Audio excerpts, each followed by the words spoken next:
नमस्ते दोस्तों, स्वागत है आपका हमारे YouTube चैनल सोहम यस गावंडे में। चलिए सुनते हैं पूजनीय बापूजी के सत्य के प्रयोग अथवा आत्मकथा और हमारे जीवन को और भी सुंदर, सरल और सफल बनाने का प्रयास करते हैं। सत्य के प्रयोग अथवा आत्मकथा, लेखक मोहनदास करमचंद गांधी, भाग 6, दुखद प्रसंग 1। मैं कह चुका हूँ कि हाईस्कूल में मेरे थोड़े ही विश्वास पात्र मित्र थे। कहा जा सकता है कि ऐसी मित्रता रखने वाले दो मित्र अलग अलग समय में रहे। एक का संबंध लंबे समय तक नहीं टिका, यद्यपि मैंने उस मित्र को छोड़ा नहीं था। मैंने दूसरे की सोहबत की, इसलिए पहले ने मुझे छोड़ दिया। दूसरी सोहबत मेरे जीवन का एक दुखद प्रकरण है। यह सोहबत बहुत वर्षों तक रही। इस सोहबत को निभाने में मेरी दृष्टि सुधारक की थी। इन भाई की पहली मित्रता मेरे मझले भाई के साथ थी। वे मेरे भाई की कक्षा में थे। मैं देख सका था कि उनमें कई दोष हैं, पर मैंने उन्हें वफादार मान लिया था। मेरी माताजी, मेरे जेठे भाई और मेरी धर्मपत्नी, तीनों को यह सोहबत कड़वी लगती थी। पत्नी की चेतावनी को तो मैं अभिमानी पति क्यों मानने लगा। माता की आज्ञा का उल्लंघन मैं करता ही न था। बड़े भाई की बात मैं हमेशा सुनता था, पर उन्हें मैंने यह कहकर शांत किया, उसके जो दोष आप बताते हैं उन्हें मैं जानता हूँ। उसके गुण तो आप जानते ही नहीं। वह मुझे गलत रास्ते नहीं ले जाएगा, क्योंकि उसके साथ मेरा संबंध उसे सुधारने के लिए ही है। यह मुझे विश्वास है कि अगर वह सुधर जाए तो बहुत अच्छा आदमी निकलेगा। मैं चाहता हूँ कि आप मेरे विषय में निर्भय रहे। मैं नहीं मानता कि मेरी इस बात से उन्हें संतोष हुआ, पर उन्होंने मुझ पर विश्वास किया और मुझे मेरे रास्ते जाने दिया। बाद में मैं देख सका कि मेरा अनुमान ठीक नहीं था। सुधार करने के लिए भी मनुष्य को गहरे पानी में नहीं बैठना चाहिए। जिसे सुधारना है उसके साथ मित्रता नहीं हो सकती। मित्रता में अद्वैत भाव होता है। संसार में ऐसी मित्रता क्वचित ही पाई जाती है। मित्रता समान गुण वालों के बीच शोभती और निभती है। मित्र एक दूसरे को प्रभावित किए बिना रह ही नहीं सकते। अतएव मित्रता में सुधार के लिए बहुत कम अवकाश रहता है। मेरी राय है कि घनिष्ठ मित्रता अनिष्ट है, क्योंकि मनुष्य दोषों को जल्दी ग्रहण करता है। गुण ग्रहण करने के लिए प्रयास की आवश्यकता है। जो आत्मा की, ईश्वर की मित्रता चाहता है उसे एका ही रहना चाहिए अथवा समूचे संसार के साथ मित्रता रखनी चाहिए। ऊपर का विचार योग्य हो अथवा अयोग्य, घनिष्ठ मित्रता बढ़ाने का मेरा प्रयोग निष्फल रहा। जिन दिनों मैं इन मित्र के संपर्क में आया, उन दिनों राजकोट में सुधार पंथ का जोर था। मुझे इन मित्र ने बताया कि कई हिंदू शिक्षक छिपे छिपे मांसाहार और मद्यपान करते हैं। उन्होंने राजकोट के दूसरे प्रसिद्ध गृहस्थों के नाम भी दिए। मेरे सामने हाईस्कूल में कुछ विद्यार्थियों के नाम भी आए। मुझे तो आश्चर्य भी हुआ और दुख भी। कारण पूछने पर यह दलील दी गई, हम मांसाहार नहीं करते, इसलिए प्रजा के रूप में हम निर्वीर्य है। अंग्रेज हम पर इसलिए राज्य करते हैं कि वे मांसाहारी है। मैं कितना मजबूत हूँ और कितना दौड़ सकता हूँ, सो तो तुम जानते ही हो। इसका कारण मांसाहार ही है। मांसाहारी को फोड़े नहीं होते, होने पर झट अच्छे हो जाते हैं। हमारे शिक्षक मांस खाते हैं। इतने प्रसिद्ध व्यक्ति खाते हैं, सो क्या बिना समझे खाते हैं?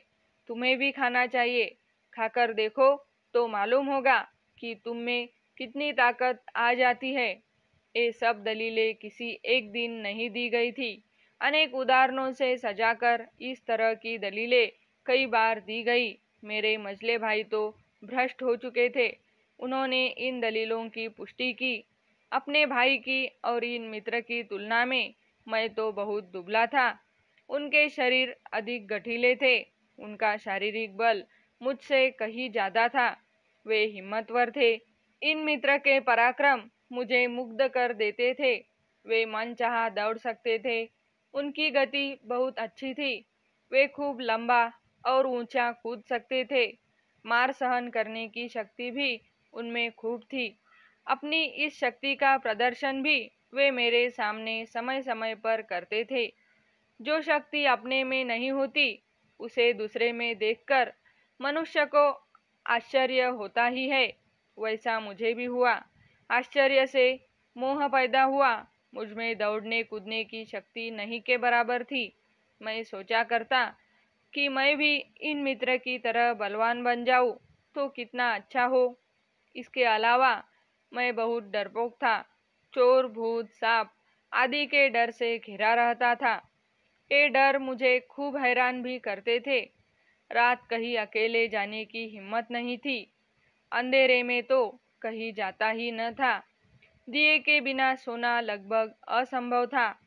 कहीं उधर से चोर न आ जाए और तीसरी जगह से सांप न निकल आए, इसलिए बत्ती की जरूरत तो रहती ही थी। पास में सोई हुई और अब कुछ सयानी बनी हुई पत्नी से भी अपने इस डर की बात मैं कैसे करता। मैं यह समझ चुका था कि वह मुझसे ज्यादा हिम्मत वाली है और इसलिए मैं शर्माता था। सांप आदि से डरना तो वह जानती ही न थी। अंधेरे में वह अकेली चली जाती थी। मेरे ये मित्र मेरी इन कमजोरियों को जानते थे। मुझसे कहा करते थे कि वे तो जिंदा सांपों को भी हाथ से पकड़ लेते हैं। चोर से वे कभी नहीं डरते। भूतों को तो मानते ही नहीं। उन्होंने मुझे जंचाया कि यह सारा प्रताप मांसाहार का है। इन्हीं दिनों नर्मद का नीचे लिखा पद स्कूलों में गाया जाता था। अंग्रेजों राज्य करे, देशी रहे दबाई, देशी रहे दबाई, जोने बेना शरीर भाई, पेलो 5 हाथ पूरो, पूरो 5 सेने। इन सब बातों का मेरे मन पर पूरा पूरा असर हुआ। मैं पिघला। मैं यह मानने लगा कि मांसाहार अच्छी चीज है। उससे मैं बलवान और साहसी बनूंगा। समूचा देश मांसाहार करे तो अंग्रेजों को हराया जा सकता है। मांसाहार शुरू करने का दिन निश्चित हुआ। इस निश्चय, इस आरंभ का अर्थ सब पाठक नहीं समझ सकेंगे। गांधी परिवार वैष्णव संप्रदाय का है। माता पिता बहुत कट्टर वैष्णव माने जाते थे। हवेली में वैष्णव मंदिर में हमेशा जाते थे। कुछ मंदिर तो परिवार के ही माने जाते थे। फिर गुजरात में जैन संप्रदाय का बड़ा जोर है। उसका प्रभाव हर जगह हर काम में पाया जाता है। इसलिए मांसाहार का जैसा विरोध और तिरस्कार गुजरात में और श्रावकों तथा वैष्णवों में पाया जाता है, वैसा हिंदुस्तान में या सारी दुनिया में और कहीं नहीं पाया जाता। ये मेरे संस्कार थे। मैं माता पिता का परम भक्त था। मैं मानता था कि वे मेरे मांसाहार की बात जानेंगे तो बिना मौत के उनकी तत्काल मृत्यु हो जाएगी। जाने अनजाने मैं सत्य का सेवक तो था ही। मैं ऐसा नहीं कह सकता कि उस समय मुझे यह ज्ञान न था कि मांसाहार करने में माता पिता को धोखा देना होगा। ऐसी हालत में मांसाहार करने का मेरा निश्चय मेरे लिए बहुत गंभीर और भयंकर बात थी। लेकिन मुझे तो सुधार करना था, मांसाहार का शौक नहीं था। यह सोचकर कि उसमें स्वाद है, मैं मांसाहार शुरू नहीं कर रहा था। मुझे तो बलवान और साहसी बनना था। दूसरों को वैसा बनने के लिए न्योतना था और फिर अंग्रेजों को हराकर हिंदुस्तान को स्वतंत्र करना था। स्वराज शब्द उस समय तक मैंने सुना नहीं था। सुधार के इस जोश में मैं होश भूल गया। यह प्रयास अच्छा लगे तो चैनल को सब्सक्राइब, लाइक और शेयर करें। धन्यवाद।